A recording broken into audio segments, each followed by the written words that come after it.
Hello बच्चों। कल आपको आर्किमिडीज का सिद्धांत समझाया गया था और आज आपको यहाँ से पढ़ाना है आर्किमिडीज के सिद्धांत के अनुप्रयोग। तो देखो समझिए आर्किमिडीज की थ्योरी क्या है। आर्किमिडीज की थ्योरी ये है कि जब किसी वस्तु को किसी तरल पूर्ण या आंशिक रूप से डुबाया जाता है किसी तरल पदार्थ में, तो उसके भार में कुछ कमी आ जाती है और वस्तु के भार में आई हुई यह आभासी कमी वस्तु द्वारा हटाए गए द्रव के भार के बराबर होती है। और इस पर हमने कल आर्किमिडीज के सिद्धांत के सत्यापन के लिए एक एग्जाम्पल भी लिया था, जिसमें कि संकेतक था, स्प्रिंग तूला थी, उस पर कोई वेट लटकाया था पानी के अंदर। और इसमें बताया था कि जब जैसे ही ये पानी से भरा जो ये पात्र है, जब इसमें हम किसी भार को डालते हैं तो जब भार इसमें कम्प्लीटली डूब जाता है तो इस भार के जितना जो वजन है वो बाहर निकल जाता है और इसे हम किसी दूसरे पात्र में इकट्ठा कर लेते हैं। तो इसका मतलब ये था कि जो वस्तु जो द्रव हटा रही है तो वो द्रव उतना ही हटाएगी जितना कि इस वस्तु में ऑटोमेटिक अपना भार होता है। ठीक है, तो बच्चों आज इसके हम कुछ एप्लीकेशंस पढ़ेंगे। जो सबसे पहला एप्लीकेशन है इसमें वो ये है कि लोहे की कील कि लोहे की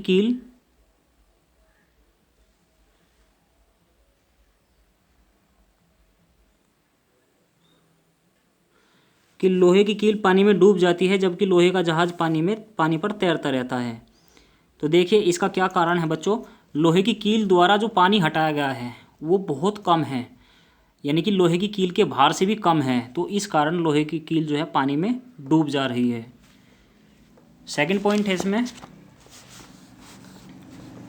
नदी की अपेक्षा समुद्र में तैरना अधिक आसान होता है। देखिए जो नदी होती है, जो नदी का जल है, जो नदी के जल की अपेक्षा समुद्र के जल का घनत्व जो है वो ज़्यादा होता है। तो समुद्र में तैरते समय तैराक द्वारा जो हटाए गए द्रव का भार है अर्थात उत्प्लावन बल है वो नदी के जल द्वारा लगाए गए उत्प्लावन बल से बहुत ज़्यादा है। इसी कारण नदी की अपेक्षा समुद्र में तैरना अधिक आसान है। अब चूँकि नदी का स्पेस जो है समुद्र के स्पेस से कम है, इस वजह से वहाँ पे जो तैरने की स्थिति है वो इतनी ज़्यादा कंफर्टेबल नहीं है जितनी ज़्यादा समुद्र में है।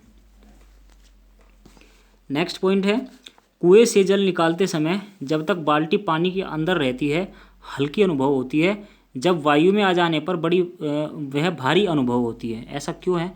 क्योंकि जब तक बाल्टी पानी के अंदर डूबी रहती है तब तक उस पर जल द्वारा एक बल ऊपर की ओर कार्य करता है जिसको हम उत्क्षेप या उत्प्लावन बल कहते हैं, जिस कारण बाल्टी हमें हल्की प्रतीत होती है।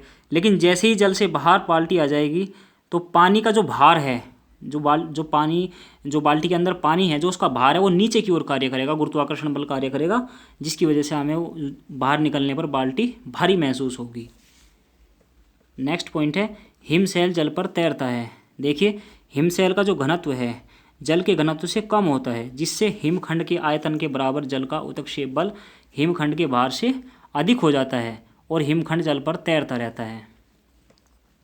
जब तैरता रहता है तो हिमशैल है, जो आइसबर्ग है, हिमशैल का केवल उतना आयतन ही जल में डूबता है जितने आयतन के द्वारा हटाए गए जल का भार हिमखंड के भार के बराबर होता है। अर्थात इस पर भी आर्किमिडीज का थ्योरी अप्लाई होती है।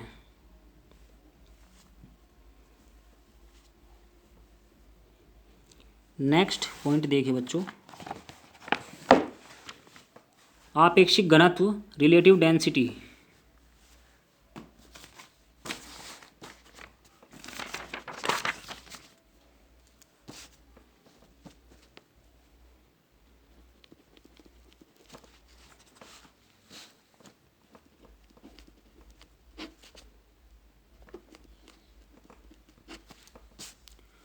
आपेक्षिक घनत्व का क्या फॉर्मूला होता है बच्चों? देखो घनत्व का फॉर्मूला क्या होता है, सबसे पहले हम घनत्व की बात कर लेते हैं। घनत्व का फॉर्मूला होता है द्रव्यमान बटे आयतन।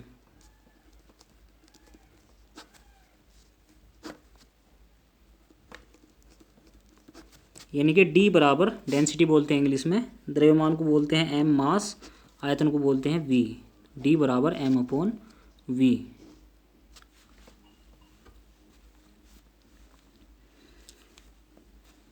अब घनत्व का जो मात्रक है वो किलोग्राम प्रति घन मीटर, यानी कि किलोग्राम मीटर की पावर -3 है।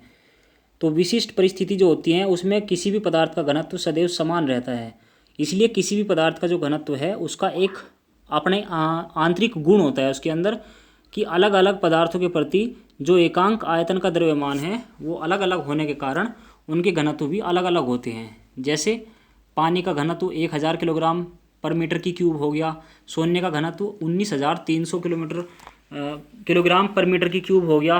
अतः पदार्थ के किसी नमूने का घनत्व ज्ञात करके उसकी शुद्धता की जांच की जा सकती है।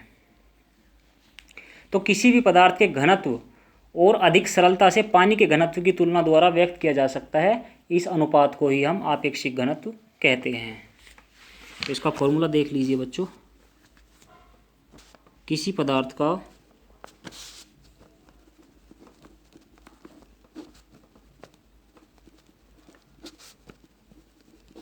आपेक्षिक घनत्व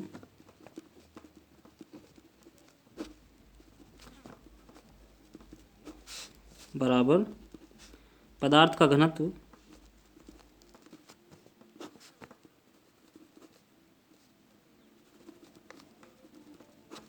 अपॉन पानी का घनत्व।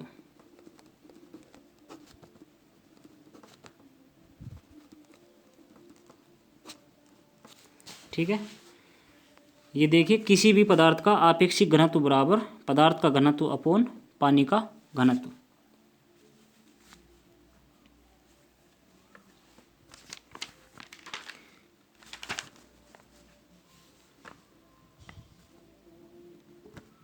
हमने मान लिया किसी वस्तु का आयतन V घनत्व D1 है। एक बार इसको समझ लीजिए डेरिवेशन को। देखिए हमने मान लिया कि किसी वस्तु का जो आयतन है वो V है, घनत्व D1 है, जबकि जल का घनत्व D2 है।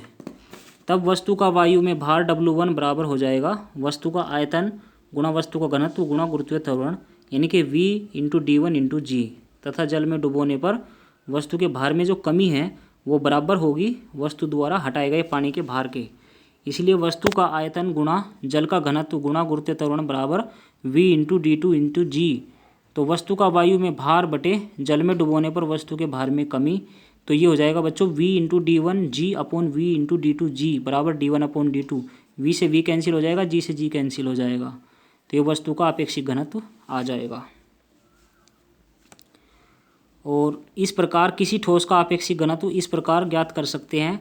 जैसे ठोस का आपेक्षिक घनत्व हो गया ठोस का वायु में भार बटे जल में डुबोने पर ठोस के भार में कमी, अर्थात ठोस का वायु में भार अपॉन ठोस का वायु में भार माइनस ठोस का जल में भार।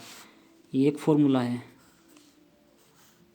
इसी प्रकार किसी द्रव का आपेक्षिक घनत्व बराबर द्रव में डुबोने पर ठोस के भार में कमी अपॉन जल में डुबोने पर ठोस के भार में कमी, अर्थात ठोस का वायु में भार माइनस ठोस का द्रव में भार अपॉन ठोस का वायु में भार माइनस ठोस का जल में भार। ठीक है बच्चों, अब यहाँ से जो आगे है बच्चों वो बाद में पढ़ाएंगे।